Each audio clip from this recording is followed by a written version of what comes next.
যে গরম পড়েছে তো কিছু মাখা খেতে ইচ্ছে করছে, তো ঘরে আছে শশা, তো চলো আজকে শশা মাখা করি। তো চলো ছিলে কেটে নিয়েছি, এখন হচ্ছে মাখানোর পালা। দেখো এই ছোট ছোট করে কেটে নিয়েছি। আর আমার ছেলে বলছে আমি মানে ওকেও ভিডিও করো। ওকে দিয়েছি, ও তো ঝাল খেতে পারে না, তার জন্য আলাদা করে দিয়েছি। তো খাচ্ছে আর বলছে মানে আমি ভিডিও করছি, আর ও বলছে আমি মানে আমাকেও ভিডিও করো। তো চলো মাখানো যাক।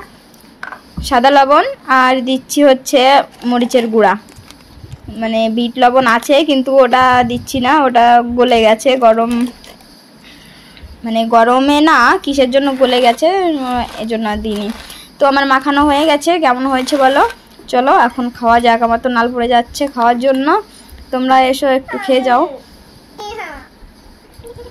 হ্যাঁ হয়েছে মোটামুটি, একটু টেস্ট হয়েছে, মানে বিট লবণ দিলে অন্যরকম একটা টেস্ট হয়, খুব ভালো লাগে, মানে মজাই লাগছে, এত গরম পড়েছে যে ভালোই লাগছে। আর আমি খাচ্ছি, আমার ছেলে বলছে আমি তার মানে ও আমাকে খাইয়ে দেবে, তার জন্য শুধু বলছে আমি ওকে দিয়েছি, ও আমাকে খাইয়ে দিচ্ছে। দেখো এত দুষ্টু, কি বলবো বন্ধুরা। তো খেতে খেতে ভালোই লাগছে। সবাই ভালো থাকবে, সুস্থ থাকবে, টাটা।